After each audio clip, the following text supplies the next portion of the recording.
Good morning students, how are you? Fine, very well. चलिए बेटा, today we start the chapter 9।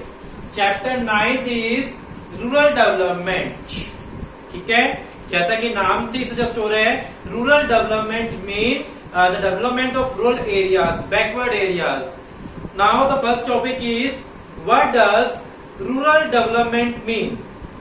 Firstly the topic is the rural development mean challenges of rural development। ठीक है, firstly we discuss the meaning of rural development. What is rural development? Listen, rural development means an action plan for the social and economic growth of rural area. ठीक है, meaning clear है, बहुत easy meaning दिया हुआ है। Rural development mean an action plan, एक plan करना या एक्शन लेना। ठीक है, rural development means an action plan for the social and economic growth of rural area.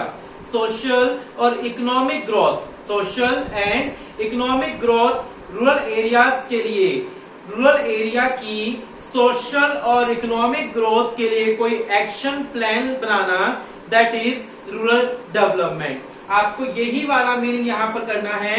Rural development mean an action plan, rural development mean an action plan for the social and economic growth of the rural area. ठीक है, the action plan is to focus on the lingering and emerging challenge in the rural area. The principal lingering challenges are challenge of rural credit and challenge of rural marketing, and emerging challenges includingly based exploring option of sustainable livelihood and other than farming and challenge of organic farming। सबसे पहले क्या है, आपको कैसे समझना है? सबसे पहले रूरल डेवलपमेंट का मीनिंग समझना है। What is rural development? Rural development means an action plan. Rural development mean an action plan for the economic and social growth of rural area. Rural area का ग्रोथ करने के लिए, कौन सी growth? Economic and social growth. Rural areas की economic and social growth करने के लिए जो एक्शन प्लान बनाया जाए, that plan is called rural development. कहते हैं रूरल डेवलपमेंट के अंदर आने वाले चैलेंजेस को 2 पार्ट्स में डिवाइड कर दिया।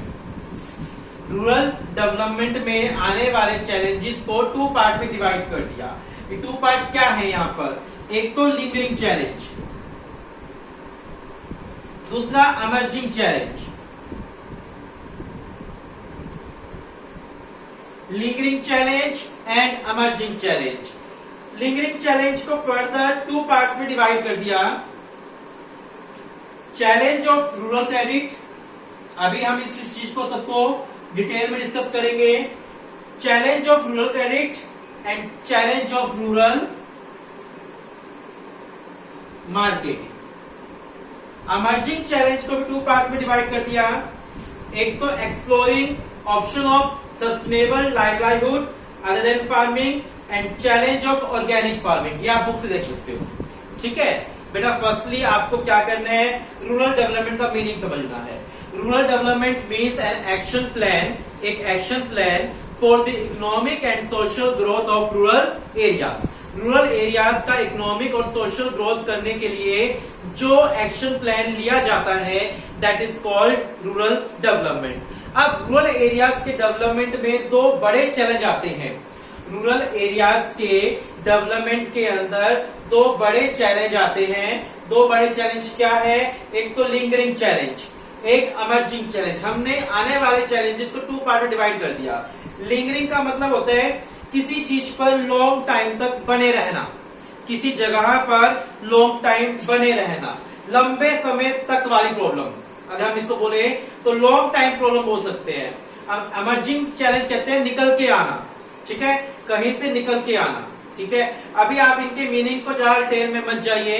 यहाँ लिंगरिंग का मतलब क्या है कि बने रहना, और emerging का मतलब क्या होता है? निकल कर आना। ठीक है, तो लिंगरिंग चैलेंज के अंदर चैलेंजेस 2 टाइप के होते हैं, rural credit and rural marketing. Rural credit and rural marketing. ठीक है, rural credit and rural marketing. ये बात आ रही है समझ आपको? और इमर्जिंग चैलेंज को 2 पार्ट्स में डिवाइड किया गया है। Exploring option of sustainable livelihood other than farming and challenge of organic farming. आपको इस तरीके से याद करना है कि रूरल डेवलपमेंट में 2 चैलेंज हैं। 2 चैलेंज कौन कौन से? Lingering challenge, emerging challenge. और लिंगरिंग चैलेंज में फर्दर 2 है rural credit, rural marketing, and emerging challenge में फर्दर 2 है exploring option of sustainable livelihood other than farming and challenge of organic farming. Clear है? समझ आ रही है बात को अच्छे से? चलिए अभी आपको इसी पेज पर 181 मेरे पास जो बुक है वहां पर page number 181 lingering and emerging challenge. There are certain lingering and emerging challenge in the context of rural development in India. 2 principal lingering challenges are 2 lingering challenges कौन से हैं? Rural credit and rural marketing. और 2 emerging challenges कौन से हैं? Option of sustainable livelihood other than farming, option of sustainable livelihood other than farming and organic farming. It needs to be noted that these 4 challenges are the core element of the action plan of rural development। कहते हैं ये जो 4 element है ना, ये rural development के main element है। ये क्या है? रूरल डेवलपमेंट के main element. The action plan includes other elements as well. These are development of the means of transport, linking rural area with the urban area. कहते हैं इन elements के अलावा भी बहुत सारे एलिमेंट्स हैं, जैसे कि development of the means of transport, linking rural area with urban area, provision of power या energy for the rural area, provision of power या energy for the rural area, permanent means of irrigation, permanent means of irrigation देना rural areas को, facility for agricultural research, facility देना agriculture sector को research के लिए। However, the present chapter focus only the 4 core elements। कहते हैं यूं तो बहुत सारे एलिमेंट्स हैं, ठीक है, किस चीज के? रूरल डेवलपमेंट के, जो भी आपने पढ़े, लिंक करना रूरल एरियाज को अर्बन एरियाज के साथ, ट्रांसपोर्ट को डेवलप करना, एनर्जी पावर को डेवलप करना, इरिगेशन के साधनों को डेवलप करना, एग्रीकल्चर रिसर्च को फैसिलिटेट करना। यूं तो बहुत सारे क्या है? एलिमेंट्स हैं, लेकिन हम लोग इस चैप्टर में मेन 4 एलिमेंट्स को डिस्कस करने वाले हैं। ठीक है, चलिए सबसे पहले हम डिस्कस करते हैं लिंगरिंग चैलेंज। लिंगरिंग चैलेंज के अंदर पहला चैलेंज क्या था? Challenge of rural credit. आपका पहला है लिंगरिंग चैलेंज। लिंगरिंग चैलेंज में पहला चैलेंज क्या है? The challenge of rural credit. Challenge of rural credit. देखिए, रूरल या agriculture credit means credit for farming. Rural credit का मतलब क्या है? Credit for farming. अंडरलाइन करो इस लाइन को, क्रेडिट फॉर फार्मिंग। ठीक है, credit is the lifeline of farming activity in the rural area. This is because of 2 reason. कहते हैं जो क्रेडिट है ना, उधार जो है वो फार्मिंग लाइन की लाइफलाइन है। Most farming families in India are small and marginal holder producing just enough for subsistence. They seldom generate surplus for further investment. They need for credit therefore is unavoidable।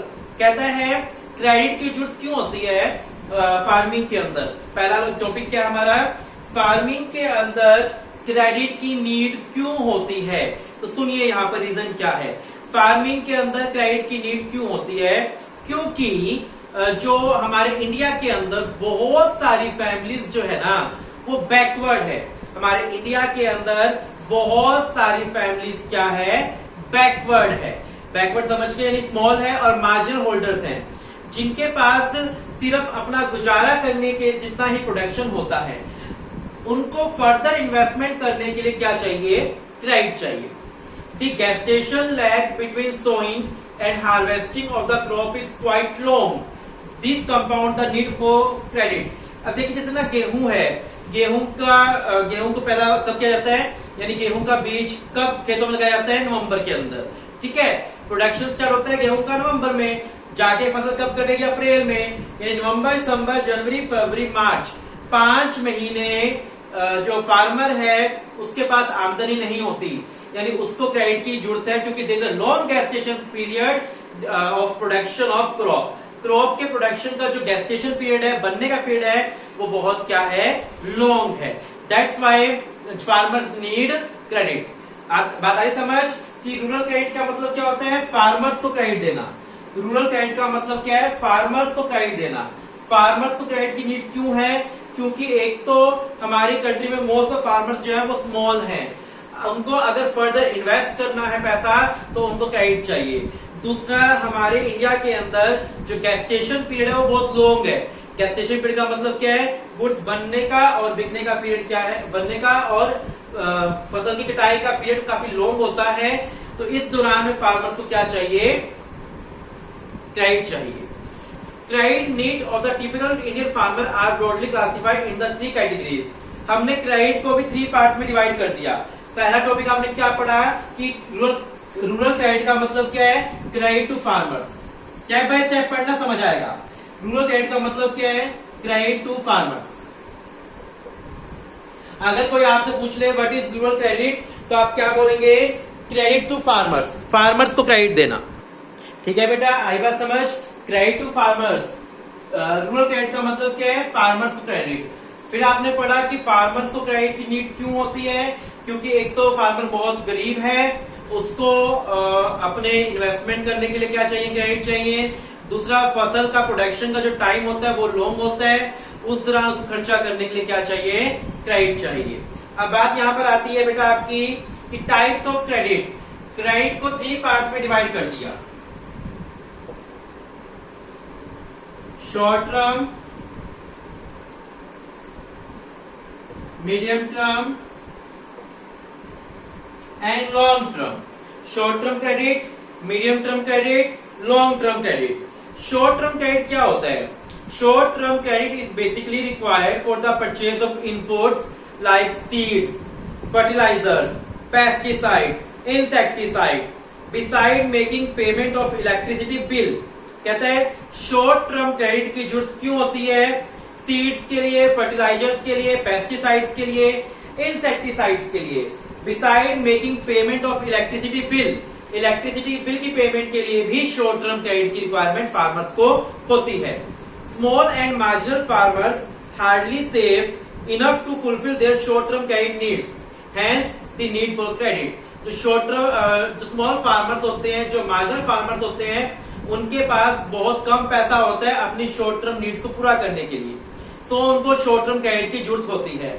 This loan are raise generally for a period ranging between 6 to 12 month. जो short term credit होता है वो 6 to 12 month का होता है। क्या होता है वो, 6 to 12 मंथ के लिए होता है। Medium term credit, medium term credit जो होता है, medium term credit is required for the purchase of machinery. जो मीडियम टर्म क्रेडिट है वो क्यों चाहिए, मशीनरी परचेज करने के लिए। कंस्ट्रक्शन फेंस, फेंस मतलब समझ गए, वो लगाते हैं ना हम लोग खेत के बाहर, बाढ़ बोलते हैं उसको, कांटों वाली। Construction fence, digging the wells, such loans are raise generally for a period ranging between 12 month to 5 year. यानी 1 साल से कम का होता है short term loan, short term credit. 1 साल से 5 साल तक का होता है medium term credit. And long term credit क्या होता है, long term credit is required for the purchase of additional land. Land purchase करने के लिए क्या चाहिए हमें, long term credit. And for carrying out permanent improvement in the existing land.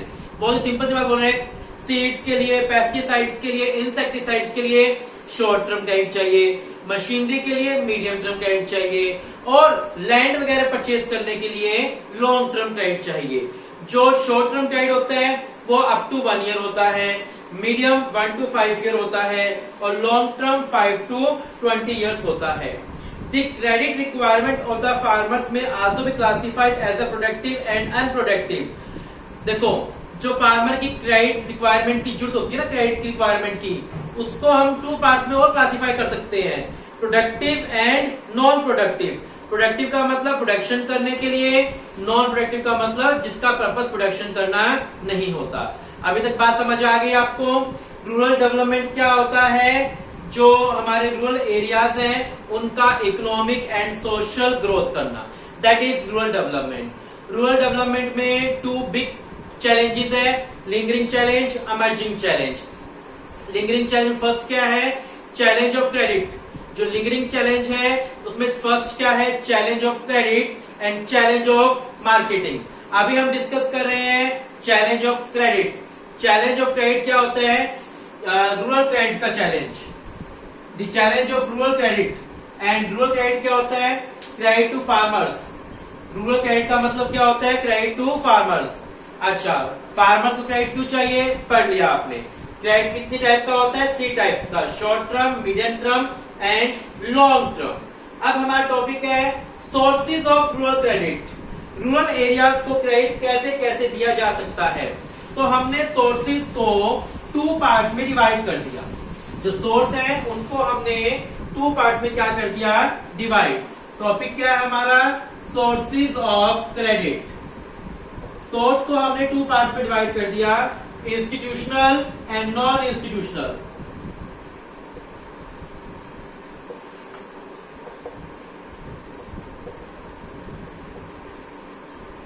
Institutional and non institutional.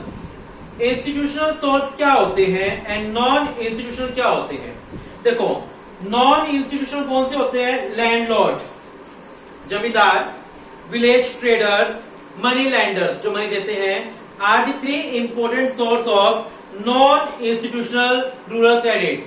Non institutional में कौन कौन आते हैं, लैंडलॉर्ड, विलेज ट्रेडर्स, मैं लिख देता हूं यहां पर, landlords,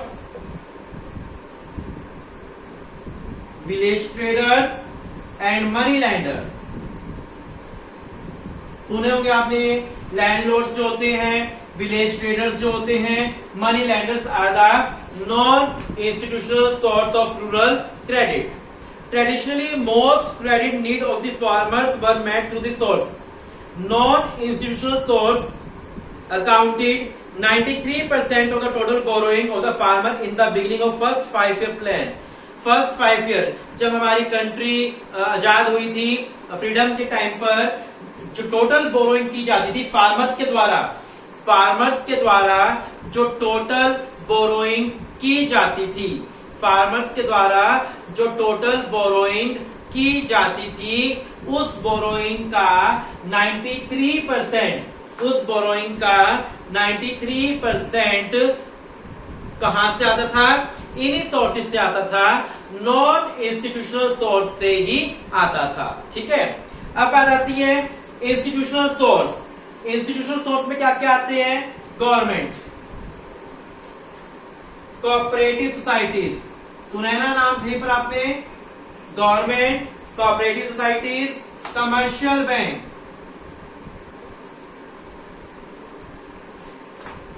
RRB, regional rural bank, the most important bank. देखिए, जो इंस्टीट्यूशनल सोर्स है उसमें क्या क्या है। इंस्टीट्यूशनल सोर्स के अंदर government, cooperative society, commercial bank and RRB आता है हमारा।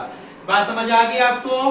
क्रेडिट के सोर्स क्या क्या है, एक इंस्टीट्यूशनल है और एक नॉन इंस्टीट्यूशनल है। जो नॉन इंस्टीट्यूशनल है उसमें क्या क्या आता है, landlord, village traders, money landers. ठीक है, नॉन इंस्टीट्यूशनल में क्या क्या आता है, landlords, village traders, money landers. और इंस्टीट्यूशनल सोर्स में क्या क्या आता है, government, cooperative society, commercial bank, RRB. अब देखिए यहां पर कहता है, यहां पर जब हमारा देश आजाद हुआ, फर्स्ट 5 ईयर प्लान बना, तो सिर्फ इनका पार्टिसिपेशन कितना था, 7%। उस टाइम इनका पार्टिसिपेशन 93% था during the first 5 year plan. First 5 year plan के दौरान इनका पार्टिसिपेशन 93% था और इनका पार्टिसिपेशन 7% था। ये बात समझ आ गई आप लोगों को अच्छे से, इनका 93% और इनका 7% था। देन देखिए, धीरे धीरे इनका पार्टिसिपेशन बढ़ा। कहता है अब प्रेजेंटली इनका पार्टिसिपेशन 66% हो गया। ठीक है, out of the total institutional credit, cooperative credit contribute nearly 15% and commercial bank 75%। और टोटल जितना भी दे रहे हैं ना, अब टोटल जितना ही क्रेडिट दे रहे हैं उसमें से कमर्शियल बैंक का 75% शेयर है और जो अपना कोऑपरेटिव क्रेडिट है इसका 15% शेयर है, बाकी इन दोनों का है। ठीक है, आगे बात समझ में क्या बोल रहा हूं। जब फर्स्ट 5 ईयर प्लान बना उस टाइम पर हमारी कंट्री के अंदर इनका शेयर था 93%, जो नॉन इंस्टीट्यूशनल थे, और इंस्टीट्यूशनल का शेयर कितना था 7%। जब फर्स्ट 5 ईयर प्लान बना, बट अब जो इंस्टीट्यूशनल सोर्स है इनका है 66%, इनका रेशो कितना है 66% इनका शेयर है। अब उसमें से टोटल जितना ये लोग क्रेडिट दे रहे हैं उसमें से commercial bank 75% and cooperative society कितना दे रहा है 15% शेयर दे रहा है नाउ अभी। ठीक है, ये बात आ रही है अच्छे समझ आपको। तो आपने आज क्या पढ़ा है, आपने रूरल डेवलपमेंट का मीनिंग पढ़ा। रूरल डेवलपमेंट क्या होता है, रूरल डेवलपमेंट का मीनिंग होता है social and economic development of country, social and economic development of rural area, country नहीं, social and economic development of rural area. इसके बाद आपने चैलेंज पढ़े, 2 चैलेंज आ रहे हैं यहाँ पर, एक लिंगरिंग चैलेंज, एक इमर्जिंग चैलेंज। लिंगरिंग चैलेंज के 2 पार्ट है, challenge of rural credit and challenge of rural marketing. Firstly हमने डिस्कस किया challenge of rural credit. Rural credit क्या होता है, फार्मर्स को क्रेडिट देना, फार्मर्स को उधार देना। ठीक है, फार्मर्स को उधार क्यों चाहिए, 2 पॉइंट थे आपने पढ़ लिए। उसके बाद क्रेडिट कितने टाइप का होता है, 3 टाइप का। फर्स्टली क्या आपने पढ़ा, short term up to 1 year, medium term 1 to 5 year and long term above 20 year. ठीक है, वो लैंड के लिए चाहिए, मीडियम टर्म मशीन के लिए चाहिए, शॉर्ट टर्म आपको सीड्स वगैरह के लिए चाहिए। फिर आपने पढ़ा सोर्सेज ऑफ क्रेडिट। क्रेडिट के 2 सोर्स हैं, इंस्टीट्यूशनल एंड नॉन इंस्टीट्यूशनल। जो नॉन इंस्टीट्यूशनल इसमें क्या क्या आते हैं, landlord, village traders, money landers.